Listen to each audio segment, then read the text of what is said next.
Hello future officers. आज की BPSC series का हमारा टॉपिक है बिहार में पंचायती राज प्रणाली अर्थात पंचायती राज सिस्टम इन बिहार। पहले हम इसके ऐतिहासिक परिप्रेक्ष्य के बारे में जानेंगे। भारत में पंचायती राज व्यवस्था की नींव प्राचीन काल से ही रखी जा चुकी थी। मतलब ऐसा नहीं कि ये बिल्कुल नई अवधारणा थी। गाँव में स्वशासन की परंपरा वैदिक काल से ही चली आ रही थी, लेकिन आधुनिक जो पंचायती राज व्यवस्था लागू की गई है ये स्वतंत्रता के बाद हुई है।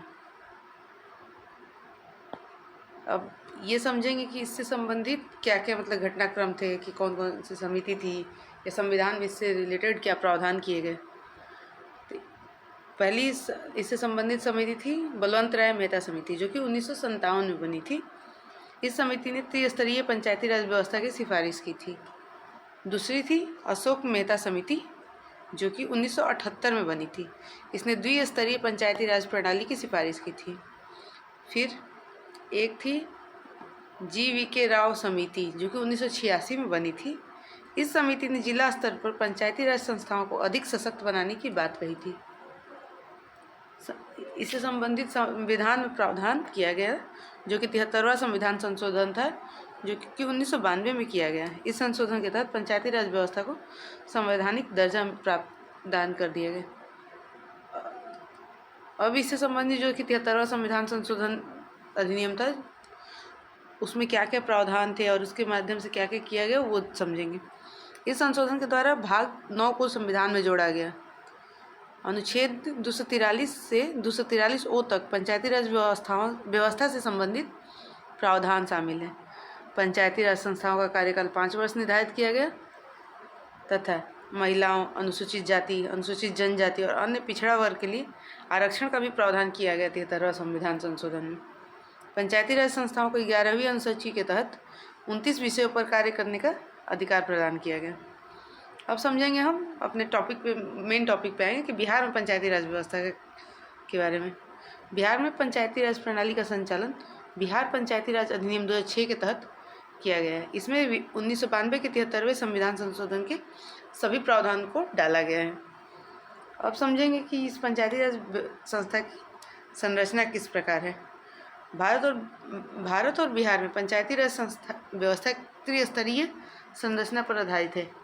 इस संरचना में 3 स्तर शामिल होते हैं। पहला है ग्राम स्तर पर, जो कि ग्राम पंचायत होता है। ब्लॉक या प्रखंड स्तर पर पंचायत समिति तथा जिला स्तर पर जिला परिषद।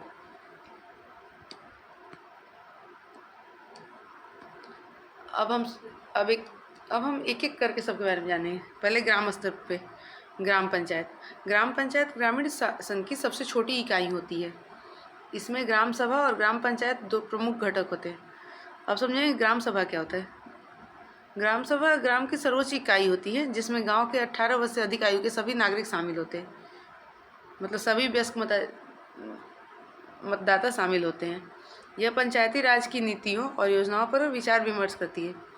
साल में कम से कम 2 बार बैठक आयोजित की जाती है। मतलब ग्राम सभा की बैठक साल में कम से कम 2 बार आयोजित की जाती है तथा विकास कार्यों की स्वीकृति और निगरानी करती है ग्राम सभा। जो भी मतलब ग्राम स्तर पर विकास कार्य होता है उसकी निगरानी करता है ग्राम सभा। फिर समझेंगे हम ग्राम पंचायत के बारे में। ग्राम पंचायत को ग्राम सभा द्वारा चुने गए प्रतिनिधि संचालित करते हैं। ग्राम पंचायत के प्रमुख मुखिया या सरपंच या प्रधान कहा जाता है। पंचायती चुनाव हर वर्ष 5 वर्ष में होते हैं। ग्राम पंचायत का मुख्य कार्य गांव के विकास और प्रशासन से संबंधित होता है। अब हम समझेंगे कि ब्लॉक या प्रखंड स्तर पे जो कि पंचायत समिति होती है उसके बारे में। पंचायत समिति को प्रखंड पंचायत समिति भी कहा जाता है। यह ग्राम पंचायतों और जिला परिषद के बीच की इकाई होती है। अब समझेंगे जिला स्तर पर जो भी पंचायत होता है, जिसे जिला परिषद कहते हैं, यह पंचायती राज प्रणाली का सबसे उच्च स्तर होता है, जो पूरे जिले की पंचायतों का प्रबंधन और समन्वय करता है। अब हम जानेंगे बिहार के पंचायती राज चुनाव के बारे में।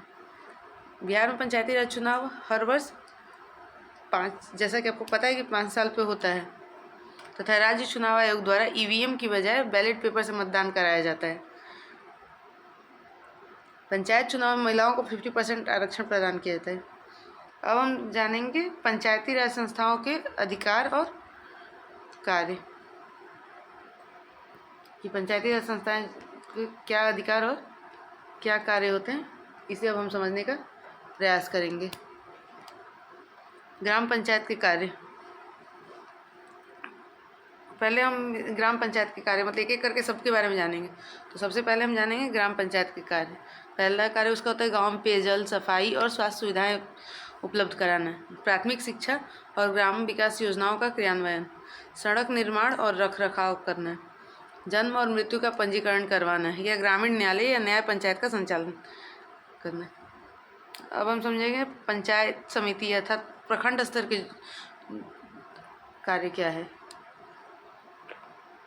पंचायतों को वित्तीय और तकनीकी सहायता देना, कृषि, सिंचाई और पशुपालन से संबंधित योजनाएं लागू करना, स्वास्थ्य और परिवार कल्याण योजनाओं का संचालन करता है। प्रखंड स्तर पर पंचायत समिति माध्यमिक शिक्षा को बढ़ावा देता है तथा रोजगार योजनाओं का क्रियान्वयन जैसे मनरेगा, PMAY वगैरह। फिर अब जिला स्तर पर समझेंगे जिला परिषद के कार्य को। पंचायत समिति की गतिविधियों का समन्वय करता है, ग्रामीण विकास योजनाओं की निगरानी तथा जिला स्तर पर अस्पताल, स्कूल और सड़क निर्माण की देखरेख एवं राज्य सरकार से प्राप्त वित्तीय अनुदानों का उचित उपयोग। अब हम समझेंगे पंचायती राज प्रणाली की विशेषताएं। इसमें महिलाओं को 50% आरक्षण दिया जाता है ताकि महिलाओं की भागीदारी को बढ़ावा दिया जा सके। ई पंचायत प्रणाली। बिहार में पंचायतों को डिजिटल प्लेटफॉर्म से जोड़ा जा रहा है। मुख्यमंत्री ग्रामीण विकास योजना पंचायतों के विकास के लिए बिहार सरकार की ये एक प्रमुख योजना है। न्याय पंचायत की स्थापना। गांव स्तर पर छोटे मोटे विवादों के समाधान के लिए न्याय पंचायत की स्थापना की जा रही है।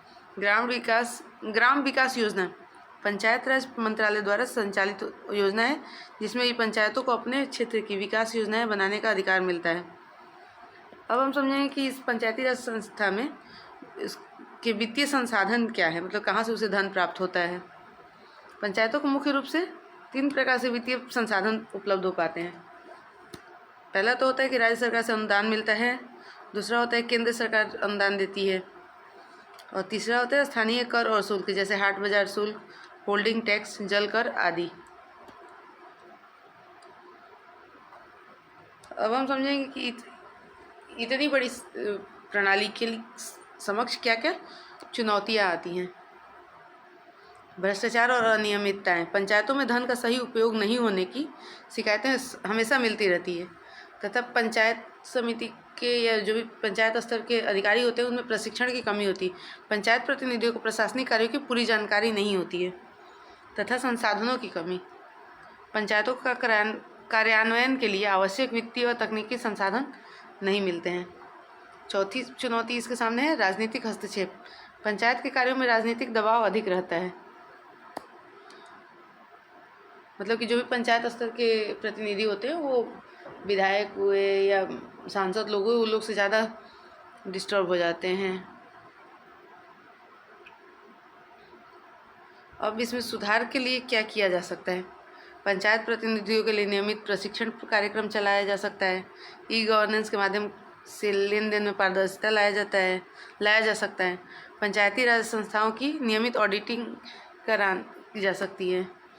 डिजिटल तकनीकी के माध्यम से पंचायतों को सशक्त बना दिया जा सकता है, जिसपे कि काफ़ी उपायों पे काम चल रहा है। बिहार में पंचायती राज प्रणाली ने ग्रामीण विकास में महत्वपूर्ण भूमिका निभाई है। हालांकि अभी भी भ्रष्टाचार, वित्तीय अनियमितता और प्रशासनिक कमियों जैसी समस्याएं बनी हुई हैं, किंतु इन समस्याओं को दूर करके ही पंचायती राज प्रणाली को अधिक प्रभावी बनाया जा सकता है, जिसमें महात्मा गांधी की ग्राम स्वराज की अवधारणा को साकार किया जा सके। धन्यवाद।